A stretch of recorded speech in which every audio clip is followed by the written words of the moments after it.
कभी सोचा है कि हम सबके अंदर ही दो अलग अलग लोग बसते हैं। एक वो है जो आसमान छूना चाहता है, जो बड़े बड़े सपने देखता है, और एक दूसरा है जो सुबह बिस्तर से उठने में भी आलस करता है। सच तो ये है कि हमारा मन ही हमारा सबसे बड़ा हथियार भी हो सकता है और सबसे बड़ा दुश्मन भी। और ये लड़ाई ये हम सबके अंदर चलती है रोज। एक आवाज कहती है उठो, कुछ बड़ा करो, और दूसरी आवाज धीरे से कहती है अरे छोड़ो, कल कर लेंगे। ये एक ऐसी जंग है जिसे जीतना ही जिंदगी की असली चुनौती है। तो चलिए मन को साधने के इस सफर की शुरुआत करते हैं। हम इन 6 पड़ावों से गुजरेंगे जो हमें कभी हार ना मानने की कला सिखाएंगे। तो सबसे पहली बात, हमारा जो दिमाग है ना, इसका डिफ़ॉल्ट सेटिंग है आराम। ये हमें सेफ रखना चाहता है, खतरे से बचाना चाहता है। लेकिन यही आदत हमें आगे बढ़ने से भी रोकती है। अच्छी खबर यह है कि इसे ट्रेन किया जा सकता है, एक सहयोगी बनाया जा सकता है। किसी भी बड़े काम में असली मुश्किल पता है क्या है?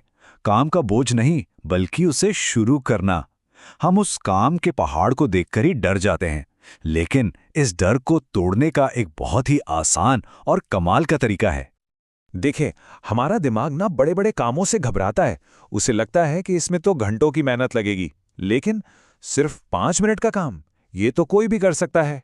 ये इतना छोटा लगता है कि दिमाग को इससे कोई डर ही नहीं लगता। इसको एक आम से उदाहरण से समझते हैं। सोचिए, पूरा किचन बिखरा पड़ा है। उसे देखकर ही हिम्मत टूट जाती है ना? लगता है कि 1 घंटा तो गया, और हम सोफे पर बैठ जाते हैं। लेकिन अगर खुद से बस इतना कहा जाए, मैं सिर्फ 5 मिनट के लिए सिंक साफ करूंगा, तो दिमाग मान जाता है। और एक बार शुरू करने की देर है, फिर एक मोमेंटम बन जाता है, और देखते ही देखते पूरा किचन चमकने लगता है। यही है छोटी शुरुआत की ताकत। ठीक है, शुरू तो कर लिया, पर अब आगे क्या? अब बात करते हैं सफर को जारी रखने की, क्योंकि असली मनोवैज्ञानिक बाधाएं तो शुरू करने के बाद ही आती हैं। जो लोग अपनी मंजिल तक पहुंचते हैं, उनकी सोच में और आम लोगों की सोच में एक बहुत बड़ा फर्क होता है, और वो फर्क है असफलता को देखने का नजरिया। वो इसे अंत नहीं मानते। इसे एक वीडियो गेम की तरह सोचिए। याद है जब गेम में हमारा प्लेयर मर जाता था, तो क्या हम गेम खेलना छोड़ देते थे? नहीं, हम तो फौरन रीस्टार्ट बटन दबाते थे, और इस बार पहले से ज्यादा होशियारी से खेलते थे। बस जिंदगी भी वैसी ही है। असफलता का मतलब खेल खत्म नहीं है। इसका मतलब है अपनी गलतियों से सीखो और फिर से कोशिश करो, एक नए तरीके से। जब भी कोई नया काम शुरू होता है ना, तो शुरुआती जोश बहुत होता है। लेकिन फिर एक दौर आता है जिसे द डिप कहते हैं। ये वो खाई है जहां काम मुश्किल लगने लगता है और नतीजे दिखने बंद हो जाते हैं। और पता है, 99% लोग यहीं पर हार मान लेते हैं। ये सफर का एक हिस्सा है, और जो इस खाई को पार कर लेता है, असल में वही विजेता बनता है। तो इस मुश्किल दौर से, इस डिप से निकलने के लिए फ्यूल कहां से लाएं? इसका जवाब हमारे अंदर ही है। एक, हम खुद से कैसे बात करते हैं, और दूसरा, हमारे काम करने का असली क्यों क्या है। जरा सोचिए, जब किसी दोस्त से कोई गलती होती है तो हम उसे गले लगाकर कहते हैं कोई बात नहीं यार, होता है। लेकिन जब खुद से वही गलती हो जाए तो हम अपने सबसे बड़े दुश्मन बन जाते हैं। ये जो खुद को कोसने की आदत है ना, ये जहर की तरह है। हमें खुद का सबसे अच्छा दोस्त बनना होगा, दुश्मन नहीं।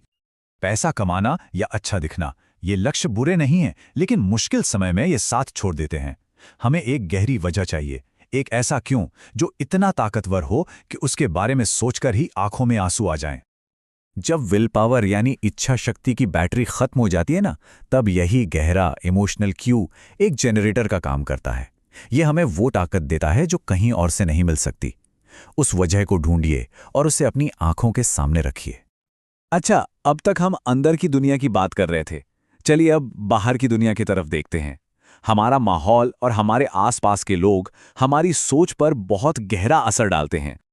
एक कहानी सुनते हैं। एक बाज का अंडा गलती से मुर्गियों के दड़बे में जा गिरा। जब उसमें से बच्चा निकला तो उसने खुद को मुर्गियों से घिरावा पाया। तो उसने वही सीखा जो उसने देखा, जमीन पर दाना चुगना, थोड़ा बहुत फड़फड़ाना। उसे लगा कि वो भी एक मुर्गी ही है। फिर एक दिन उसने आसमान में एक असली बाज को शान से उड़ते हुए देखा। वो हैरान रह गया। उसने अपनी मुर्गी माँ से पूछा, वो कौन है? माँ ने कहा, बेटा वो बाज है, आसमान का राजा, पर तुम उसकी तरफ मत देखो। तुम एक मुर्गी हो, तुम्हारा काम जमीन पर है। और उस बाज ने ये बात मान ली।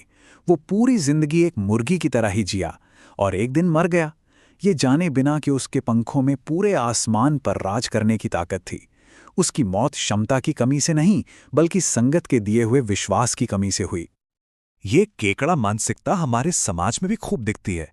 जैसे ही कोई एक ऊपर उठने की कोशिश करता है, आसपास के लोग उसे नीचे खींचने लगते हैं। अक्सर भलाई के नाम पर कहते हैं, अरे ये अपने बस का नहीं है, रहने दो। तो अब तक जो भी बातें सीखी हैं उन सब को एक साथ लाते हैं, क्योंकि दिन के अंत में सब कुछ बस दो चीजों पे आकर टिक जाता है, धैर्य और एक्शन लेने की हिम्मत। इसका सबसे बेहतरीन उदाहरण है चीनी बांस के पेड़ की कहानी। एक किसान 5 साल तक बीज को पानी देता है, खाद डालता है और जमीन से कुछ भी नहीं निकलता, कुछ भी नहीं। लेकिन 5वें साल सिर्फ 6 हफ्तों के अंदर वो पेड़ 90 फीट लंबा हो जाता है। तो क्या वो सिर्फ 6 हफ्तों में बढ़ा? नहीं, असली काम तो उन 4 सालों में हो रहा था, जब बाहर कुछ नहीं दिख रहा था। वो पेड़ चुपचाप जमीन के नीचे अपनी जड़ें मजबूत कर रहा था। ये सोचना कि सही वक्त आएगा तब करूंगा, ये टाल मटोल करने का सबसे बड़ा झूठ है जो हम खुद से बोलते हैं। लहरों के शांत होने का इंतजार करेंगे तो कभी समंदर पार नहीं कर पाएंगे, कूदना ही पड़ता है। देखिए, ये सारी बातें, ये सारा ज्ञान बिल्कुल बेकार है अगर इस पर अमल ना किया जाए। समस्या ये नहीं है कि हमें पता नहीं है कि क्या करना है, समस्या ये है कि हम बस इंतजार करते रहते हैं। तो एक दिन करूंगा वाला आइडिया भूल जाइए। आज पहला दिन है, डे 1। इस पल को सिर्फ एक और दिन की तरह मत देखिए, इसे एक नई जिंदगी की शुरुआत की तरह देखिए। असली खेल अब शुरू होता है।